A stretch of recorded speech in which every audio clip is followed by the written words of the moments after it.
விநாயகர் சதுர்த்தி பண்டிகையை கொண்டாடுவதற்கு பெரும்பாலான மக்கள் சொந்த ஊர்களுக்கு செல்வதால் ஆம்னி பேருந்துகளின் கட்டணம் உயர்ந்திருக்கிறது. இது தொடர்பான கூடுதல் தகவல்களை தருகிறார் எமது செய்தியாளர் ராஜகுமாரன். வணக்கம் ராஜகுமாரன், உங்களிடம் இருக்கும் தகவல்களை சொல்லுங்க. விநாயகர் சதுர்த்தி தொடர் விடுமுறை நாட்கள், முகூர்த்த நாட்கள் என்று தென் தமிழகத்திற்கும் மேற்கு மாவட்டங்களுக்கும் ஏராளமான பயணிகள் சென்னையிலிருந்து புறப்பட்டு செல்கின்றார்கள். அரசு பேருந்துகள் நிரம்பிவிட்ட நிலையில் தனியார் பேருந்துகளில் செல்வதற்கு பலரும் ஆர்வம் காட்டி வரக்கூடிய நிலையில் சென்னை கிளாம்பாக்கம் உட்பட தனியார் ஆம்னி பேருந்துகள் புறப்படக்கூடிய அனைத்து இடங்களில் இருந்தும் ஆம்னி பேருந்துகளுக்காக காத்திருக்கக்கூடியவர்கள் எண்ணிக்கையும் கணிசமாக இன்று காலை முதலே உயர்ந்திருக்கின்றது. இந்த நிலையில் தான் பயணிகளுடைய எண்ணிக்கை அதிகரித்ததை தொடர்ந்து ஆம்னி பேருந்துகள் சாதாரண நாட்களில் வசூலிக்கக்கூடிய கட்டணத்தை காட்டிலும் கிட்டத்தட்ட 3 மடங்கிற்கு மேலாக கூடுதலாக கட்டணத்தை வசூலித்து வருகின்றனர்.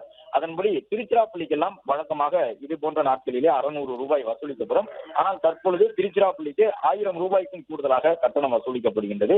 இதே போன்று மதுரை உள்ளிட்ட நகரங்களுக்கும் திருநெல்வேலி உள்ளிட்ட நகரங்களுக்கும் கூட கூடுதலாக கட்டணம் வசூலிக்கப்படுகின்றது. அதன்படி மதுரைக்கு 1000 ரூபாய்க்கு உள்ளாகவே கட்டணம் வழக்கமாக வசூலிக்கப்படும் நிலையில் 2500 ரூபாய்க்கும் கூடுதலாக தற்பொழுது கட்டணமும், திருநெல்வேலிக்கு வழக்கமாக 1300 1500 ரூபாய்க்குள்ளாக வசூலிக்கப்படும் நிலையில் தற்பொழுது 3000 ரூபாய் வரையும் கட்டணம் வசூலிக்கப்படுகின்றது. அதே போன்று நாகர்கோவில் உள்ளிட்ட நகரங்களுக்கு, கோயம்புத்தூர் உள்ளிட்ட நகரங்களுக்கு ஏறக்குறைய 3500 ரூபாய் அளவு கட்டணம் வசூலிக்கப்படுகின்றது. இன்று பிற்பகலிலேயே கட்டணம் இந்த அளவு உயர்ந்திருக்கக்கூடிய சூழ்நிலையில் நாளை மறுநாள் என்று அடுத்தடுத்த நாட்களில் இந்த கட்டண உயர்வு மேலும் அதிகரிக்கக்கூடும் என்பதால் போக்குவரத்து துறையில் இருக்கக்கூடிய அதிகாரிகள் கட்டண உயர்வு தொடர்பாக கட்டணம் வசூலிப்பது குறித்து ஆங்காங்கு பேருந்துகளை நிறுத்தி சோதனை நடத்த வேண்டும் என்ற கோரிக்கையினை ஆம்னி பேருந்துகளில் பயணிக்கக்கூடியவர்கள் முன்வைத்துள்ளனர். பிளே ஸ்டோர் மற்றும் ஆப் ஸ்டோரில் இருந்து பாலிமர் செயலியை QR கோடு மூலம் பதிவிறக்கம் செய்யுங்கள். செய்திகளை உடனுக்குடன் பெறுங்கள்.